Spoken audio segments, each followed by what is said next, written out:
A lot of people seem to be wondering if private labeling in product for Amazon FBA is still a good business opportunity in 2017. Of course it is.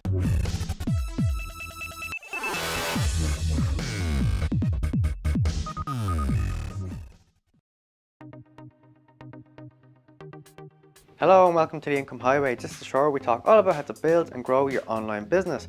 My name is Paul James Carey, and as you can see, today is a brown hoodie day, so we're talking about Amazon. Yes, I do still believe that Amazon FBA is a fantastic business opportunity for anybody who wants to get started with online business. Now, I have said in the past, especially on my podcast, that I did believe Amazon FBA in terms of a private label business was at a peak and that there was a lot of people trying it at the same time. Honestly, I believe we're coming off that peak now. I think so many people see that it's not as easy as they might have thought, but the people who are going to stick with it and actually want to build a business, well, they're going to be the people who win in the end. Now, yes, I also would agree that it is a bit more tricky to get started with this and actually to even still be running with it, because now there's all these black hat, grey hat kind of tactics that you can't do anymore. There's even things that were completely white hat and within Amazon's terms of service, such as giving away free or discounted products in exchange for an honest review. You're not allowed to do that anymore, and it seems that anybody who did that previously, well, those reviews are actually removed from those product listings now. Personally, I like that Amazon are making these changes. Yes, it's making it a bit more difficult for people, but the reason I like that is because the people who are there for a serious reason and want to build a business,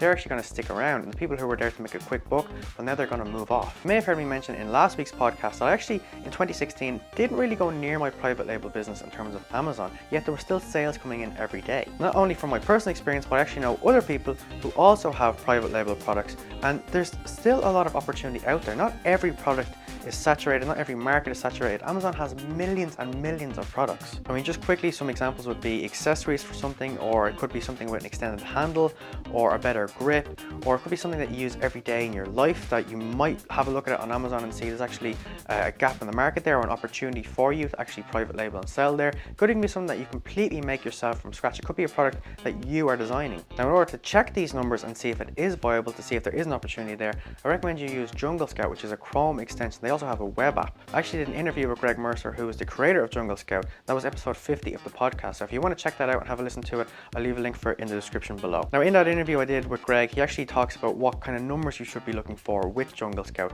if you want to see if a particular product is good in terms of an opportunity. Basically, in a nutshell, it's something that has good demand, there's not many reviews for the first few products that appear, and it's also not a crowded marketplace. I'd also recommend going back and checking that particular product for a few weeks or so, and also make sure it's not a seasonal item. Now, what I mean by seasonal is like barbecue gloves, for example.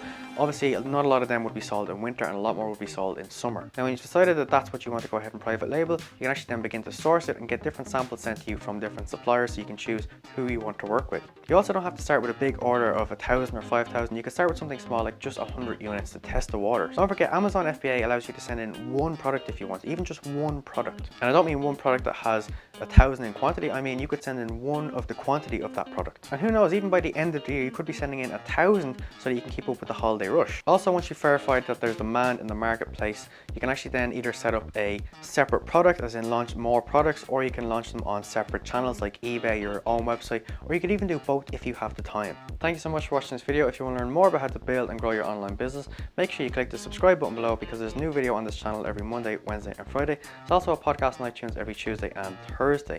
Thanks again for watching this video. I look forward to talking to you in the future. Have a fantastic day.